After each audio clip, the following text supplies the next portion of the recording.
Salut, j'espère que vous allez bien. Aujourd'hui on se retrouve dans une nouvelle vidéo où je vais vous parler de mon bullet journal. Pour ceux qui ne savent pas, le bullet journal c'est une méthode d'organisation personnelle et ce qui est trop bien c'est que c'est très personnalisable et chacun d'entre vous peut l'adapter selon ses besoins et c'est ça que j'aime beaucoup avec le Bujo. J'ai jamais trouvé d'agenda ou de planeur qui me correspond à 100%.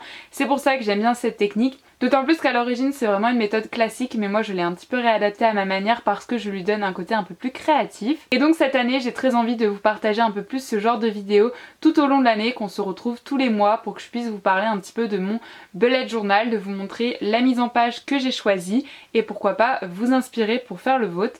Si d'ailleurs vous le reproduisez, n'hésitez pas à poster une story sur Instagram ou un post et à m'identifier pour que je puisse aller regarder tout ça.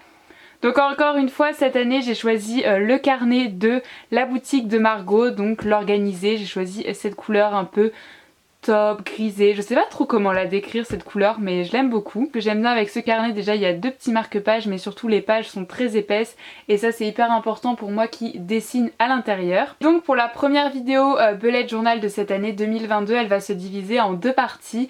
La première partie, je vais vous présenter la mise en page que j'ai réalisée pour débuter mon Bujo et pour l'année en général. Puis ensuite je vais faire avec vous la mise en page du mois de juillet, donc j'espère que ça va vous plaire. Et sur ce, c'est parti, nous allons découvrir tout ça. Donc lorsqu'on ouvre la première page, j'ai tout simplement fait une présentation très basique où j'ai noté ce carnet appartient à avec mon adresse mail personnelle pour me contacter au cas où je le perds. Et vous allez voir pour la mise en page de mon Bujo de l'année, j'ai utilisé au début des autocollants que j'ai achetés sur la boutique de Valley of Paper que j'aime beaucoup. Donc voilà, j'ai utilisé ces autocollants pour tout simplement aller plus vite. Voilà en tout cas pour la première page. Donc lorsqu'on tourne la page, j'ai fait encore une fois une page de clés en fait. Donc voilà un petit peu comment je note mes tâches etc. pour m'y retrouver. Donc lorsqu'elles sont faites, décalées, annulées ou bien importantes. Donc voilà, c'est vraiment un encadré très simple mais important à avoir dans son bullet journal. Par la suite j'ai fait un calendrier 2022 pour avoir une vision globale de mon année. Donc voilà, de janvier, février, mars, donc voilà, ça se lit comme ça. C'est pour ça que j'ai fait un petit fil pour voir un petit peu le sens de lecture. C'est vrai que j'aurais pu faire aussi comme ça, mais bon, c'est pas grave, j'ai fait page par page. Donc voilà, j'ai noté principalement les anniversaires pour le moment, ainsi que j'ai surligné mes vacances. Et voilà, je vais rajouter des choses après au fur et à mesure lorsque j'ai un événement ou quelque chose de prévu dans longtemps. Comme ça je pourrais tout répertorier ici. Et pour réaliser cette page beaucoup plus rapidement, j'ai utilisé des autocollants de ma planche de stickers calendrier 2022 avec le mois de janvier à décembre. Et ça permet de réaliser cette page beaucoup plus rapidement. Parce que voilà, ça évite de faire tous les petits calendriers à la main. Donc voilà, si vous la souhaitez, elle est disponible sur ma boutique Etsy. Et le lien est bien évidemment en description. Ensuite lorsqu'on passe à la page suivante, j'ai tout simplement fait d'un côté une page avec des photos de mon voyage au Canada, voilà, pour me rappeler des jolis souvenirs. Donc voilà, j'ai simplement fait cette page ici que j'ai imprimée puis collée, j'ai mis des stickers etc. et un coup de surligneur autour. Et de l'autre côté, je l'ai pas encore rempli mais c'est mes résolutions 2022. Donc j'ai mis 3 encadrés pour un peu trier par catégorie. Donc voilà, je noterai tout ça posément avant de commencer l'année. Vous pouvez voir vraiment c'est des pages très simples parce que je veux pas m'en lasser tout au long de l'année. Donc j'ai fait quelque chose de plutôt pratique que esthétique, même si j'ai rajouté un petit peu de couleur avec les stickers. Ensuite ce sont des pages plus personnelles, donc tout d'abord j'ai mis mes musiques, j'aime bien voir à la fin de l'année toutes les musiques que j'ai pu écouter. Donc voilà, je vais remplir les cases au fur et à mesure avec les musiques qui me marquent le plus tout au long de mon année. Et ensuite la page suivante c'est la même chose mais cette fois-ci pour mes lectures. C'est encore une fois un objectif de mon année 2022, c'est me mettre à plus lire parce que j'adore ça. C'est juste que je prends pas forcément le temps de lire des romans plutôt personnels parce que bien évidemment je lis des livres pour ma fac d'histoire mais c'est plus dans le cadre des cours. Donc voilà, à chaque fois je collerai la couverture ici et ici je mettrai le titre, l'auteur, l'année et un petit résumé en 2-3 mots et après je pourrai colorier les cœurs que j'ai mis en dessous. Voilà, il y a 5 cœurs et je note en fonction de mon avis et du coup ça représente une petite bibliothèque. Voilà, j'aime beaucoup cette petite mise en page très simple à réaliser. Et ensuite c'est encore une fois la même chose mais cette fois-ci Pour mes films et séries, je mettrai les deux sur la même page. J'avais séparé l'année dernière mais j'en vois pas forcément l'utilité parce que je regarde pas assez de l'un ou de l'autre pour y consacrer une page entière. Donc voilà, j'ai réalisé plein de petits claps, c'est assez long à faire mais je trouve que le résultat en vaut la peine et après je pense que je mettrai la photo, la couverture avec les noms des films que j'ai regardés. Dites-moi d'ailleurs si ça vous intéresse de voir ces pages une fois remplies à la fin de l'année parce que je pense que ça peut être intéressant de voir du coup toutes les musiques, les lectures et les films que j'ai regardés. Dites-moi ça en commentaire. Et voilà pour toutes les pages de mon début d'année. Je fais vraiment des pages assez simples et que je vais réellement utiliser. Ça sert à rien de faire 3000 pages que je n'utiliserai pas. Donc ouais, c'est assez des choses assez globales j'ai envie de dire, mais ça démarre bien un nouveau bullet journal, donc j'espère qu'elle vous plaise et vous inspire. C'est vraiment une mise en page très très simple pour le coup, mais on va faire quelque chose d'un peu plus créatif puisque l'on va passer à la deuxième partie de cette vidéo, c'est-à-dire la mise en page de mon bullet journal du mois de janvier. Donc pour commencer la mise en page, je vais faire la couverture. Donc pour cela j'ai pris du washi tape. Alors vous prenez la couleur que vous souhaitez. C'est pas un washi tape qui va rester, vous en faites pas. Donc je délimite le haut, le bas et le côté gauche de ma page. Ça va permettre en fait de dessiner et de pouvoir avoir un marquage très précis. Je fais également la même chose au milieu. Ce sera l'espace où je pourrai par la suite noter le mois de janvier. Et comme ça je vais pouvoir dessiner tout autour. Et l'avantage du washi tape c'est que il s'enlève très facilement sans laisser de démarcation. Et ensuite je vais venir choisir un pêle-mêle de couleurs. J'aime bien choisir ça pour mes thématiques chaque mois, ça permet d'avoir un résultat plutôt structuré et clair. Une fois que vous avez choisi les couleurs que vous allez utiliser, je vais vous montrer comment dessiner une pomme de pin très facilement. Donc vous faites une forme arrondie, puis vous allez faire des traits en diagonale. Donc vous en faites tout au long de votre forme arrondie. Puis vous allez faire la même chose mais de l'autre sens pour créer tout simplement cet effet avec plein de petits losanges à l'intérieur. Donc ces traits vont disparaître, donc n'appuyez pas trop avec votre crayon de papier puisqu'il va falloir les gommer par la suite. Et ensuite pour former votre pomme de pin, vous voyez les formes que je fais, c'est des petits pics sur chaque losange. Ça forme du coup les petits...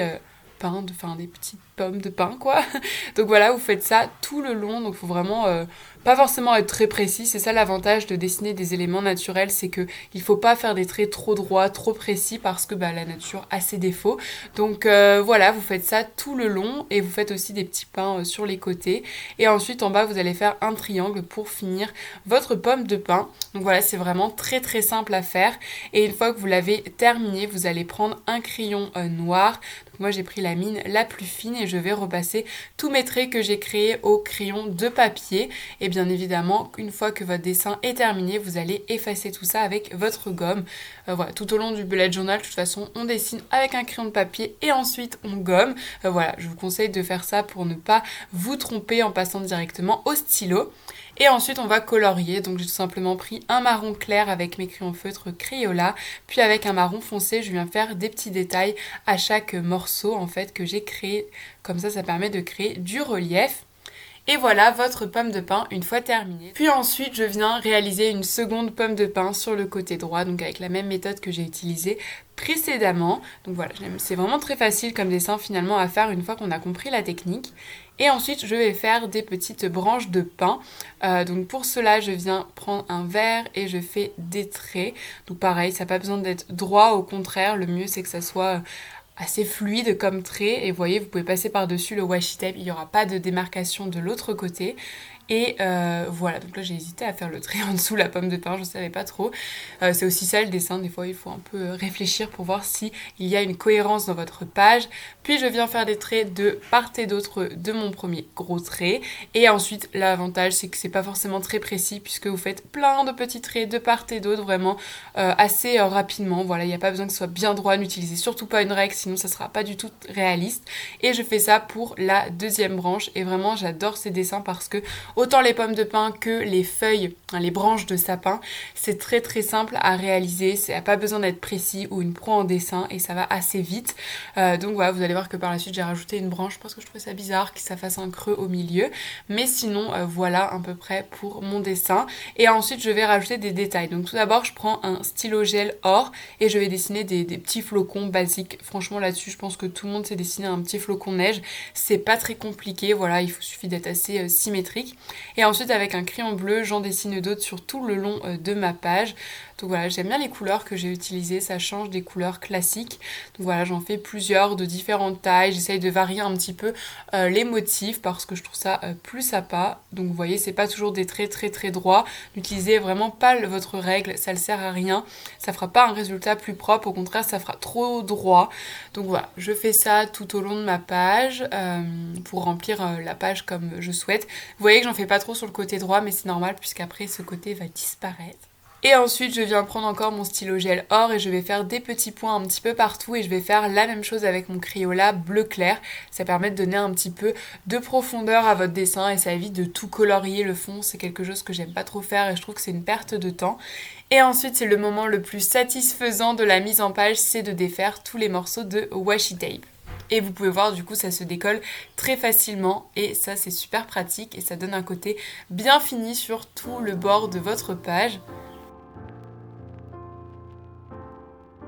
Et ensuite je vais écrire le nom de janvier au milieu, là où j'ai laissé l'espace justement, donc je vais écrire ça en lettres capitales, comme ça c'est propre et c'est bien écrit. Et ensuite je vais prendre ma paire de ciseaux et je vais venir découper cette première page. Donc non, je ne vais pas découper de manière droite la page, mais je vais découper tout au long du dessin pour créer une sorte de marque-page. Et ensuite en haut je le redécouperai de façon droite pour vraiment créer l'aspect que je recherche. Et voilà, votre page de couverture est désormais terminée. Et bien évidemment, je ne vais pas laisser cet intérieur vide, je vais commencer par écrire un petit calendrier du mois en haut à droite. Donc voilà, ça va me permettre de visualiser mon mois avec tous les jours du mois de janvier. Donc voilà, j'ai écrit ça en haut, donc là je l'ai écrit à la main, j'ai pas utilisé mes stickers, comme ça je peux l'écrire à la taille qui me convient et en soi c'est assez rapide à faire. Et je trace un petit trait avec la mine la plus fine de mes crayons. Comme ça permet de créer une petite délimitation. Et voilà, lorsque l'on tourne la page de garde, nous voyons ce petit calendrier directement. Donc ça, c'est vraiment plutôt pratique. Et ensuite, alors vous allez voir que pour que la vidéo soit plus intéressante, j'ai fait tous les carrés, les formes de base. Comme ça, c'est la base du belette est déjà formée. Donc à l'intérieur, je vais faire un encadré avec marqué perso et un autre pro. Et un autre avec marqué pense intelligent, en gros c'est un pense bête, mais pense intelligent c'est une idée des astuces de Margot et j'aime beaucoup ce terme. Et ensuite je vais créer des petits rectangles sur chaque côté pour créer en fait des petits morceaux de washi tape comme si les carrés étaient scotchés en fait. Ensuite vous venez de voir que je viens de mettre un washi tape au milieu et je vais faire des petits dessins, donc je fais les mêmes que d'habitude, une petite pomme de pin, des petites branches de sapin et des flocons, donc j'avais ma main devant donc je vous ai pas très bien filmé ce passage. Et ensuite je vais enlever le washi tape pour obtenir donc mon résultat final et une fois que je l'ai enlevé je vais marquer le terme objectif parce que ça va être une page à gauche de mes objectifs du mois. Donc voilà, j'écris d'abord en or mais ça me plaisait pas trop donc finalement j'ai pris ensuite un crayon noir et ensuite j'ai repassé, vous allez voir par la suite, mais en attendant j'ai reformé le rectangle avec un crayon bleu pour être sûr que ma structure soit bien claire. Donc voilà, j'écris avec un crayon noir par dessus et ensuite je vais colorier tous les petits rectangles que j'ai fait précédemment qui représentent des petits morceaux de washi tape. Et ensuite sur pro et perso je viens prendre un Crayola avec la couleur qui correspond et j'écris en italique et je vais rajouter un petit dessin. Donc j'ai fait un petit flocon de neige basique, une petite guirlande également de flocons de neige mais également de feuilles de pin, de sapin. Voilà, j'ai pas fait de trait au noir avant, je préfère comme ça, il n'y a que pour les pommes de pin que je trace un trait avant.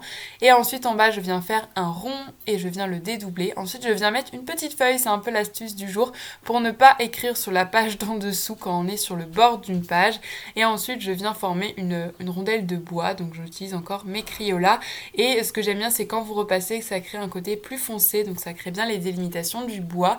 Et donc voilà pour la page une fois terminée. Pour la page suivante, je vais réaliser un calendrier et sur la page de droite, on verra après. Donc pour le calendrier, j'utilise encore une fois un washi tape. Je vous dis, cette technique, je l'ai beaucoup utilisée pour cette mise en page parce que je vais colorier tout le haut de ma page. Donc encore une fois, je mets un petit bout de papier de brouillon pour ne pas soit écrire sur mon décor ou encore sur les pages du dessous. Et ensuite, je décolle le morceau de washi tape et là, on voit que la limite est bien faite. Et ensuite je viens prendre un crayon noir assez épais, donc là j'utilise le 0.5 et je vais écrire calendrier, voilà tout simplement qui chevauche un petit peu la partie colorée. Et ensuite avec un crayon or, je vais écrire encore calendrier, mais cette fois-ci de façon italique. Je trouve que ça crée du relief. Désolée, on voit un peu ma tête, mais voilà, ça dépassait sur le cadre parce que je viens faire des petits points pour chaque jour avec un Crayola bleu clair et par-dessus je vais noter les numéros des jours, donc 1, 2, 3, 4, 5, 6, etc. Donc voilà pour mon petit calendrier, c'est des dimensions que j'utilise assez fréquemment, mais j'aime bien, comme ça tient sur une page et je puis noter dedans les événements importants du mois, les anniversaires ou ce genre de choses. Et ensuite pour décorer le bas de la page, j'ai redessiné une petite pomme de pin, donc voilà avec les mêmes techniques que je vous ai montré tout à l'heure, et je dessine une branche de sapin également. Donc ça c'est bien, ces genres de dessins, vous pouvez adapter la taille pour remplir l'espace qui vous reste sur l'une de vos pages. Et je viens à nouveau faire plein de petits points sur toute ma page en or et en bleu clair. Et je rajoute aussi un petit flocon de neige sur la gauche. Ensuite, sur la page de droite, j'ai fait des petits encadrés, mais je vais un peu leur donner du volume. Donc là, je vais créer des petites spirales sur le haut. Ensuite, celui à droite, c'est un post-it. Donc voilà, j'ai fait une petite courbure en bas à droite. Vous allez voir après quand je vais pousser ma main. Donc en fait, cette page, c'est une page que j'aime bien faire. Ça s'appelle la positive page. Je trouve que c'est important dans le mois de venir y noter des moments importants qui vous a rendu heureux. Ça peut être des petits souvenirs. Vous pouvez y coller des photos, y mettre des phrases qu'on vous a dites, etc. Et je trouve ça bien de s'y repérer à chaque fin de mois pour voir un petit peu ce qui vous est arrivé de positif, parce que oui, c'est important de positiver sa vie, sinon ce serait assez ennuyeux. Donc voilà, après je rajoute des détails tout au long de ma page et voilà le résultat. Donc la page de droite n'est pas trop remplie vu que je vais coller par la suite des photos, etc. et la remplir au fur et à mesure. Donc j'aime beaucoup cette double page qui m'est très utile. Et ensuite, on va passer à la première page de semainier de l'année. Je vais vous en montrer une seule, mais après, vous verrez sur Instagram les autres qui ressemblent plus ou moins à celle-ci. Donc là, je m'étais trompée, donc j'ai mis un petit coup de blanco. C'est l'avantage de ce bullet journal, c'est que les pages sont vraiment blanches, donc le blanco ne se voit pas du tout. Et du coup, je vais noter tous mes jours. Donc là, vous pouvez voir que j'ai commencé samedi, dimanche, que j'ai mis sur la page de gauche parce que j'allais pas faire une double page juste pour 2 jours, vu que le mois commence par un samedi. Donc ensuite, sur mes encadrés, je vais mettre des traits de Crayola. Je trouve que ça donne du volume en fait à mes carrés. Donc c'est des carrés d'ailleurs de 6 par 6 si ça vous intéresse. Et ensuite, je vais faire des lignes dans l'encadré tâche. Je vais ensuite dessiner au-dessous de mon petit calendrier. J'aime bien remettre un petit calendrier sur chaque page parce qu'ensuite après, vous allez voir que je vais colorier la semaine qui correspond à ma page. Comme ça me permet de me rendre compte à peu près par rapport au mois là où j'en suis. Et ensuite, j'ai un encadré événements et rendez-vous et un autre tâche globale de la semaine. Genre par exemple, si vous avez un exposé à faire, vous n'allez pas le faire en une fois, donc c'est plutôt pratique. Et voilà pour la mise en page de mon mois de janvier sur le thème un peu hivernal, nature hivernale, que j'aime beaucoup, qui est très simple à réaliser avec une structure très claire et qui m'est très utile parce que oui, ça sert à rien de mettre des pages que l'on n'utilise pas. C'est l'avantage d'un bullet journal, c'est pour ça que j'ai pas de habit tracker, mood tracker, etc. car je n'utilise pas ces pages. Donc voilà pour ça. Et là vous dites, Marie, moi je ne sais pas dessiner. Eh bien j'ai une bonne nouvelle pour vous si vous voulez également gagner du temps, car j'ai créé une planche de stickers avec ces dessins que vous pouvez désormais retrouver sur ma boutique Etsy. Donc comme ça vous n'avez plus d'excuses pour ne pas commencer un bullet journal pour cette nouvelle année 2022. Si cette vidéo t'a plu, n'hésite pas à mettre un petit j'aime, ça aide beaucoup la chaîne, mais aussi à commenter avec pourquoi pas vos idées de prochains thèmes pour ma mise en page, peut-être que j'en sélectionnerai l'une d'entre elles. Et sur ce, n'hésitez pas aussi à me dire quelle page vous préférez de mon Bujo, et je vous fais plein d'énormes bisous, prenez soin de vous surtout, et on se retrouve très bientôt dans une prochaine vidéo. Bye!